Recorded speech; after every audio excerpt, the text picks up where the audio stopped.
Hello, friends. So, Bible study, NIV, John, chapter 18. We're going to do verses 12 through 24. This is video 2 for the day. And this first parable is only, 3 verses long here, and it's called Jesus is Taken to Anas.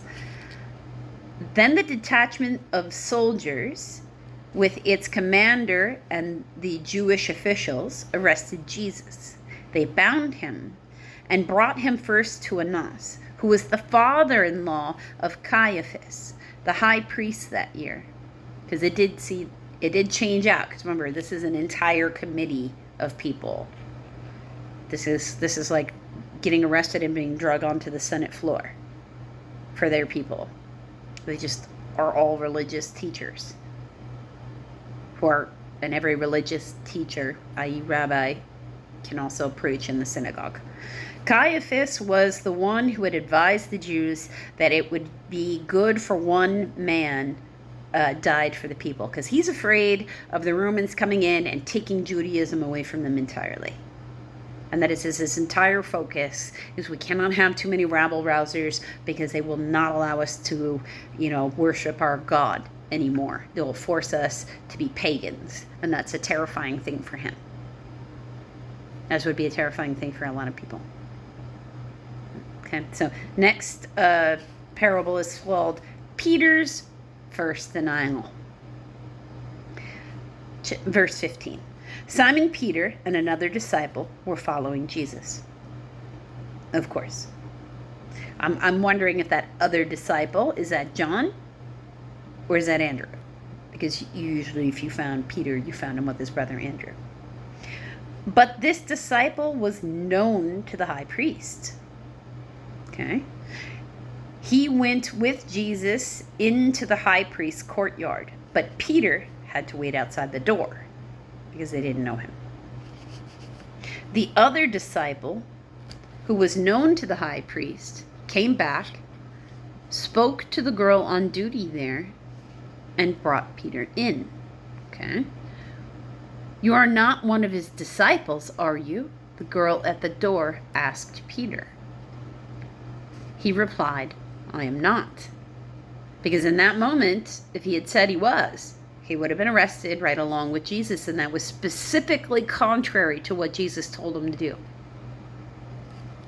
It was cold, and the servants and officials stood around a fire they had made to keep them warm. Peter was also standing with them, warming himself, because naturally it's cold. And he's trying to pretend like he's just milling about here, but he doesn't know anything, because he's trying to be a fly on the wall and find out what's going on. But it's not going to work. They're going to notice him. Of course they're going to notice him. He's been rolling around with Jesus. His light quotient is way up. His light is shined on. He is in part of his divine purpose. Everything that's happening here is something that was meant to happen. So they were, it was going to happen one way or the other. That's a good thing to... It's a good thing to remember as you go about this. When you are up on your light quotient, you're going to look real shiny to people, and they're going to want to come talk to you. I mean, it happens to me all the time. I could be just going for a walk around the neighborhood, and I have somebody that comes over to me and wants to talk to me about whatever is most on their mind, and it's like the concrete being hot for their dogs. I don't even have a dog. I'm not walking a dog. There's no reason to talk to me about the bottom of your dog's feet. Now, did I have an answer? Yes. I've known other people who've had dogs. They've had this kind of problem, and they've told me what the answer is, and I happen to remember it. That is the kind of thing that will happen. So he's all shiny because he rolls around with Jesus. And he has already been pre-told that he is not to reveal who he is. He needs... God and Jesus have already discussed this. They need these apostles to live. So they are told to scatter so they can take root. The next parable, the high priest questions Jesus. Meanwhile, it's verse 19. Meanwhile, the high priest questioned Jesus about his disciples and his teachings. I have spoken openly to the world, Jesus replied. I always taught in a synagogue or at a temple, like publicly, in front of you. Why didn't you say something then? Where all the Jews come together. I said nothing in secret. Why question me? Ask those who heard me. Surely they know what I said. It's like, if it's such a fuss that you're arresting me and bringing me in the middle of the night with everything else, then you already know what I said. Why are you making me repeat myself? I hate repeating myself too to people. Don't do that. When Jesus said this, one of the officials nearby struck him in the face. Is this the way you answer the high priest? He demanded. Like peasant boy. That is where it's gone to. Instead of being a religious, set of things, corruption has gotten in, and it's about power and control over other people. Not because of, the system or why it was set up or any of the rest of those things. The moment you develop any type of power structure, you're going to attract people where, they want power for the sake of power. The devil is always going to look for a way in. So he's going to, find a way to mask those who are actually in his service to those who are open-hearted and want to believe good things. So they want to take people at their word. That is part of the game. It's always going to be part of the game. It's the way he operates. He does things in the cover of darkness, using magic and illusion to make him appear to be something he's not. Because that's the only power he actually has. He can't make you do anything that you don't already have in your heart, something that sounds enjoyable to you to do. You have to heal what he wants you to do that is bad. You have to heal your desire to do that bad thing. If you were in perfect alignment with the Lord, you would want to hurt no one ever, not even bugs, never. This desire simply wouldn't be there. So the idea that somebody suggests you do something atrocious your reaction would be like, don't make me punch you in the face for suggesting I would dishonor myself that way. That would be your more toxic response if you were going to have one.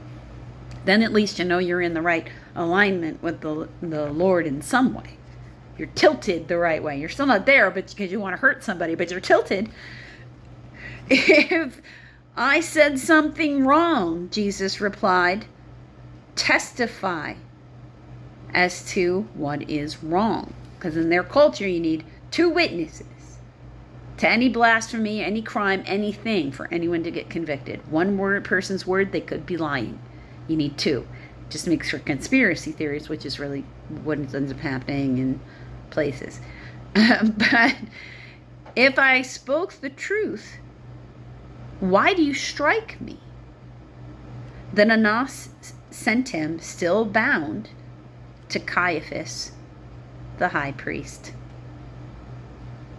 Okay, so that's a lot to digest.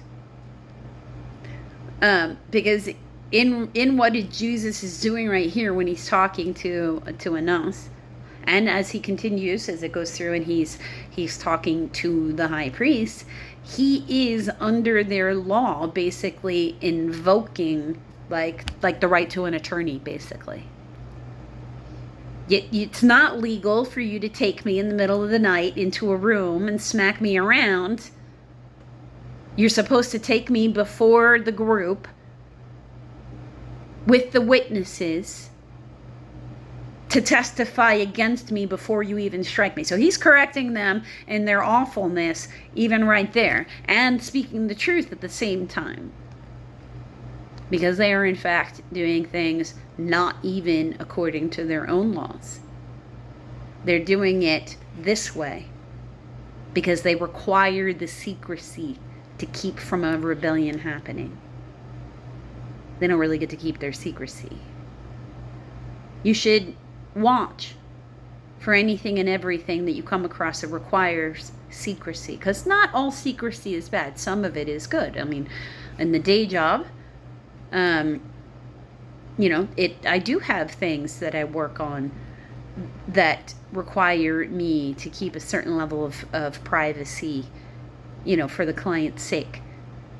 And that's not bad, because people are allowed to have privacy.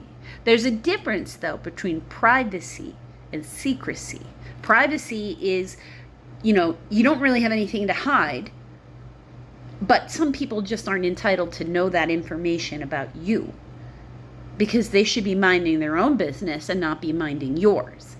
But you're not doing anything that you shouldn't be doing, so there isn't anything to hide. That's the difference between privacy and secrecy. Privacy, you don't really have anything to hide. People can just go mind their business. Busybodies. If you have something to hide, then it's a secret. And all secrets eventually get exposed to the light of day. So as you go about the world today, and I go about the world today, how about we just do what we're supposed to be doing,